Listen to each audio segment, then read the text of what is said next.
Hello friends, मैं हूं आपका दोस्त अनुराग और ये मेरा पहला वीडियो है एज अ ब्लॉगर। तो I am bit nervous but still I just decided today that I have to start this vlog.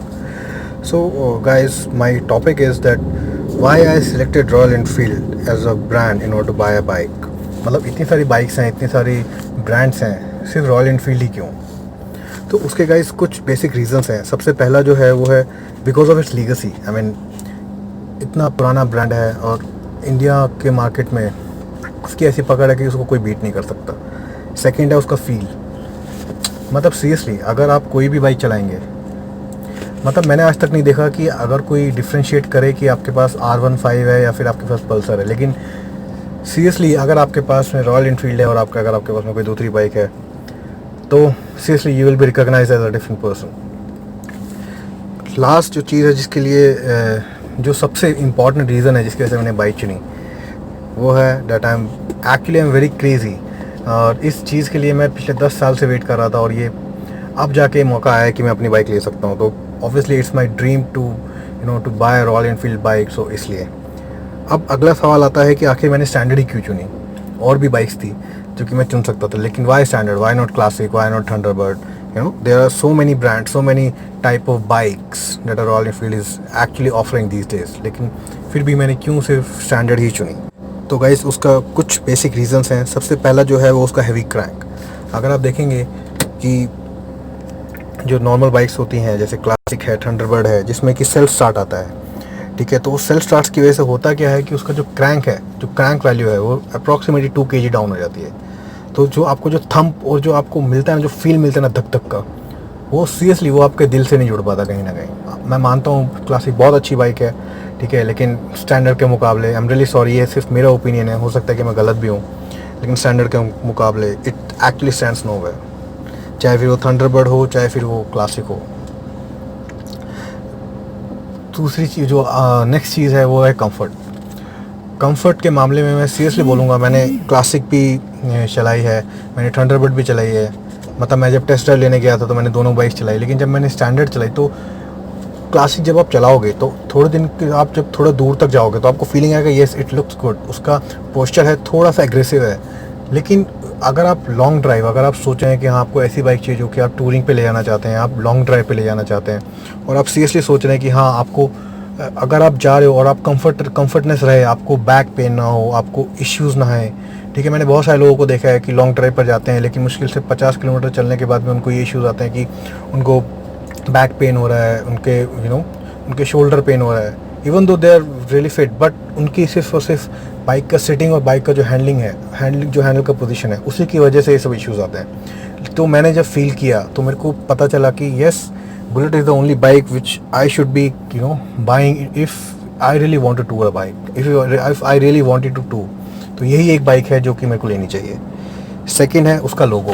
Seriously guys, I have no words. मतलब अगर मैं क्लासिक को देखूं तो बहुत बेसिक सा उसको लोगो लगता है, लेकिन अगर एक बार आपने रोड पे देख ली बुलेट और बुलेट स्टैंडर्ड और क्लासिक, तो आपका जो आंखें हैं ना, वो एक बार आपकी आंखें क्लासिक से हट सकती है लेकिन बुलेट के आगे से नहीं हट सकती।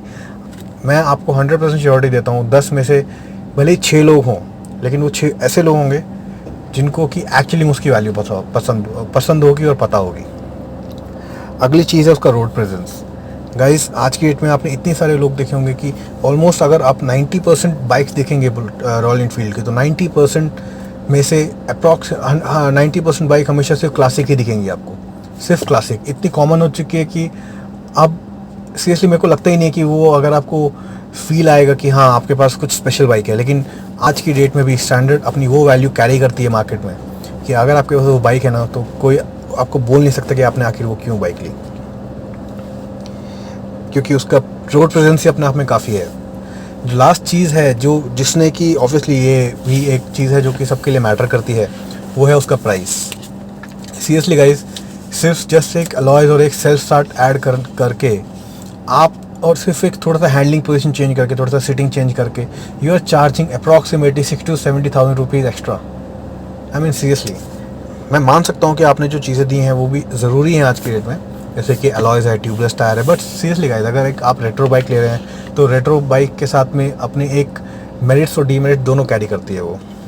तो ठीक है, अब हम लोग इतना, मतलब ये मेरा ओपिनियन है, आई नो दैट कि आपका ओपिनियन इससे अलग हो सकता है, लेकिन ये मेरा ओपिनियन है गाइस कि अब कि मेरे को वो अच्छी लगी। प्राइस तो ऑब्वियसली वैल्यू था ही, ठीक है। मेरे को जो बाइक पड़ी है वो 1,57,365 रुपीज़ की पड़ी है।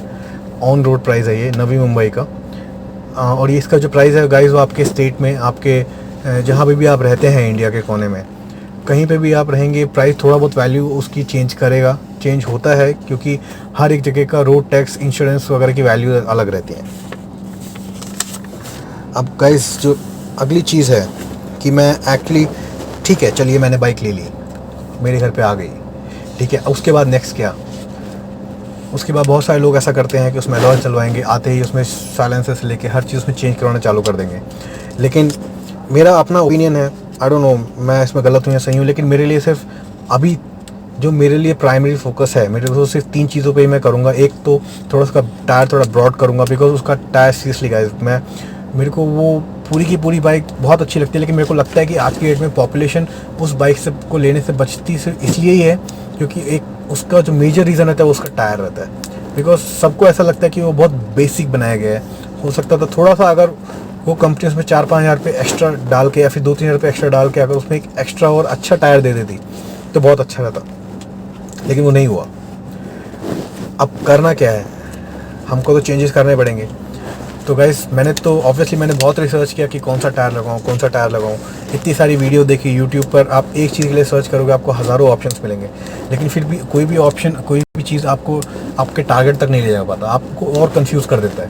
लेकिन फिर भी मैंने बहुत सर्च किया और सर्च करके मेरा ओपिनियन और मेरा जो कंक्लूजन है वो यही निकला कि स्टैंडर्ड के लिए सबसे जो बेस्ट टायर है वो है meteor TT of MRF। Seriously guys, वो सिटी हो चाहे आपको ऑफ रोडिंग हो, आपके सारे फुलफिल करेगा। प्लस सबसे मेन चीज़ है कि हमारा जो बुलेट है, जो प्यारी दुलारी बुलेट है, उसके अंदर सिर्फ 19 इंच का अलॉय आता है रादर देन 18 इंच का। तो जो 19 इंच का है तो उसके लिए टायर ऑप्शन आपके बहुत कम हो जाते हैं। तो Meteor is the best option to have. आपको उसमें कुछ भी रिम में चेंजेस करने की ज़रूरत नहीं, आपको उसको साइज़ चेंजेस करने की ज़रूरत नहीं है। दूसरी चीज़ जो मैं चेंज करना चाहता हूँ वो है उसका साइलेंसर। ऑब्वियसली आप में से बहुत सारे लोगों को लगेगा कि अरे अभी तो नॉर्म्स के हिसाब से साइलेंसर चेंज नहीं करना चाहिए, लेकिन गाइज सीरियसली मैं किसी को भी प्रोवोक या किसी को भी पुश नहीं करूँगी आप साइलेंसर लगवाओ। ये आपका पर्सनल ओपिनियन है, आप लगाना चाहो आप लगा सकते हो, नहीं लगाना चाहो मत लगाइए, ठीक है। लेकिन एक्चुअली में मेरा तो हमेशा से सपना था कि जब तक उसकी डुक डुक वाली जो आवाज़ है वो ना मिले, जब तक बुलेट को कोई वैल्यू नहीं है, कोई मतलब नहीं है। तो ठीक है, मैं थोड़ा सा रिस्क लेके मैंने सोच लिया है कि जब मैं साइलेंसर चेंज करवाऊंगा तो उसको जो ओरिजिनल साइलेंसर होगा उसको मैं रिप्लेस नहीं करूंगा, उसको मैं अपने पास रखूंगा और आई जस्ट एक्सपेरिमेंट। मैं देखना चाहता हूँ कि एक्चुअली में मेरे को क्या क्या चैलेंजेस आते हैं वो साइलेंसर लगा के। क्या सच में, मैं सुना है कि इतने बड़े बड़े चालान कट रहे हैं, ये हो रहा है वो हो रहा है, सच में होगा मेरे साथ? तो होगा तो मेरा थोड़ा सा इसमें आई एम लिटिल बायस्ड, मैं थोड़ा सा इसमें अपने लिए रिस्क लेने के लिए रेडी हूँ, कोई बात नहीं। और सेकंड है उसका हैंडल एडजस्टमेंट। अभी आपको बहुत सारे लोगों को लगे कि RD350 का हैंडल लगाना चाहिए, शॉर्ट हैंडल, लॉन्ग हैंडल लगाना चाहिए, लेकिन मेरे को ऐसा लगता है कि जो उसका हैंडल है उसकी सिर्फ पोजीशनिंग में प्रॉब्लम है। उसकी इस चीज़ में प्रॉब्लम नहीं है कि वो उसका जो जो उसका डिज़ाइन है, डिज़ाइन में कोई इशू नहीं है। थोड़ा सा ही प्रॉब्लम है कि उसका जो पोजीशनिंग है, आई डोंट नो कि रॉयल एनफील्ड ने क्या सोच के वो ऐसा किया है। बिकॉज ऑब्वियसली जब आप किसी भी चीज़ को मैन्युफैक्चर करते हैं तो मैन्युफैक्चरिंग में बल्क मैन्युफैक्चरिंग में जाने से पहले उसकी टेस्टिंग होती है। तो उसमें किस इंजीनियर ने चेक किया था मेरे को मालूम नहीं, लेकिन अगर 100% लोगों को, 100 में से, मेरे कहने का मतलब है कि अगर 100 लोग उस बाइक को खरीदते हैं, ठीक है, 100% लोगों को उसके हैंडल से इश्यूज रहेंगे, लेकिन 100 में से 30 to 40% लोग उसके हैंडल चेंज करवाएंगे और बाकी के 30 to 40% लोग जो होंगे वो उसके हैंडल को एडजस्ट करवाएंगे। और 20% लोग जो ऐसे होंगे वो हैंडल को कुछ भी नहीं कराएंगे, वो हैंडल को वैसे ही रखेंगे और चलाएंगे, जस्ट बिकॉज ये मान के कि हाँ शायद से यही बेस्ट है। लेकिन गाइस कभी कभी क्या होता है कि आपका बॉडी स्ट्रक्चर, आपकी हाइट, आपके वेट, ये सब चीज़ मैटर करती है आपके कंफर्ट के लिए। तो हो सकता है कि जो कुछ लोगों को उसका जो ओरिजिनल हैंडल का जो डिज़ाइन है, ओरिजिनल हैंडल की जो पोजीशन है जो हैंडल की, वो आपको अच्छी लगे। लेकिन मेरा ऐसा मानना है कि वो जो पोजीशनिंग है वो थोड़ी सी मेरे को थोड़ा सा डाउन साइड होना चाहिए, तो ताकि अभी मेरी हाइट 5'7" है, तो 5'7" के हिसाब से मैंने जो उसका टेस्ट राइड लिया था, तो टेस्ट राइड में लेके मेरे को ये समझ आया कि उसका अगर थोड़ा सा माइन्यूट उसका क्या बोलते हैं ना 10 डिग्री और 15 डिग्री उसका मूवमेंट डाउन साइड पे होगा तो it will be really good. और वो एक कंफर्ट आ जाएगा जो कि लॉन्ग राइड में आपको बहुत हेल्प करेगा। अदरवाइज आपके मेरे को फील आ रहा है कि भले ही ये मेरे को और कहीं प्रॉब्लम होना हो, लेकिन मेरे को शोल्डर में थोड़ा सा प्रॉब्लम होगा, बिकॉज आपका जो शोल्डर है it has to be always stiff, और वो थोड़ा रिलैक्स पोजीशन में डालने के लिए आपको उसको हैंड को थोड़ा डाउनवर्ड करना पड़ेगा। तो गाइस इतना ही था, मेरी ये पहली वीडियो है, तो प्लीज़ मेरे को मोटिवेट कीजिए, मेरे चैनल को सब्सक्राइब कीजिए। अच्छा लगे बुरा लगे, लाइक डिसलाइक प्लीज़ ज़रूर कीजिएगा, और मेरे को मोटिवेट कीजिए, और प्लीज़ मेरे को सजेशन दीजिए कि आखिर में मेरे को इस वीडियो में क्या क्या चेंजेस करने की ज़रूरत है, मेरे को क्या क्या इंप्रूवमेंट करने की ज़रूरत है। और अगर आपको जो भी चीज़ अच्छी लगती है तो प्लीज़ वो भी मेरे को बताइए, because as a new vlogger आप कोई भी आप नया काम करते हैं तो उसमें आपके फीडबैक बहुत ज़रूरत होता है। अगर आपको फीडबैक सही नहीं मिलेगा तो उससे हो सकता है कि आप उस एक ऐसी चीज़ जो कि आपको अच्छी लग रही है, मैं उसको फॉलो करता जाऊंगा, उसको चलाता जाऊंगा, तो उससे कहीं ना कहीं आपको लगेगा कि हाँ कि एक चीज़ है जो अच्छी हो जाती है, लेकिन अगर वो अच्छी हो जाती है वो मेरे को पता कैसे चलेगा, उसके लिए आपको मेरे को बताना पड़ेगा, मेरे को फीडबैक देना पड़ेगा। तो गाइस आई रिक्वेस्ट, जो भी मेरा वीडियो देख रहा है प्लीज़, सबसे पहली चीज़ आप प्लीज़ उस वीडियो को रिएक्ट ज़रूर कीजिए, चाहे उस पर डिसलाइक हो लाइक हो, कोई फ़र्क नहीं पड़ता, बिकॉज ये मेरे लर्निंग फेज़ है। और गाइस सीरियसली बोल रहा हूँ, मैंने ये इस चीज़ को, ये अपना पहला वीडियो सिर्फ इसलिए नहीं बना रहा हूँ कि मेरे को एक चैनल बनाने का शौक है, लेकिन मैं सिर्फ इसलिए बना रहा हूँ क्योंकि बुलेट से मैं इतना प्यार करता हूँ। और ये सिर्फ और सिर्फ उन लोगों के लिए जो सच में एक्चुअली में रॉयल इनफील्ड के फ़ैन है, भले ही वो कोई सी भी बाइक लेना चाहें, स्टैंडर्ड हो, 350 स्टैंडर्ड हो, 500 हो, जो कि अभी एक्चुअली में 500 बंद हो चुकी है, 650 हो, कोई भी बाइक हो। लेकिन अगर आप सीरियसली रॉयल इनफील्ड के लिए अपना क्या बोलते हैं ना, रियली फील फॉर इट, और अगर आपको लगता है कि हाँ रॉयल इनफील्ड एक ऐसा ब्रांड है जो कि आपके ड्रीम्स को फुलफिल करता है, never end without hitting your pockets on a harder note, तो गाइस प्लीज़ सब्सक्राइब कीजिए मेरे चैनल को, प्लीज़ मेरे को मोटिवेट कीजिए, और अगर हो सके तो प्लीज़ अपने कमेंट्स से मेरे को कमेंट्स डाल के उसमें मेरे को बताइए मेरे को क्या क्या इंप्रूवमेंट करने की ज़रूरत है। Thank you so much guys, thank you.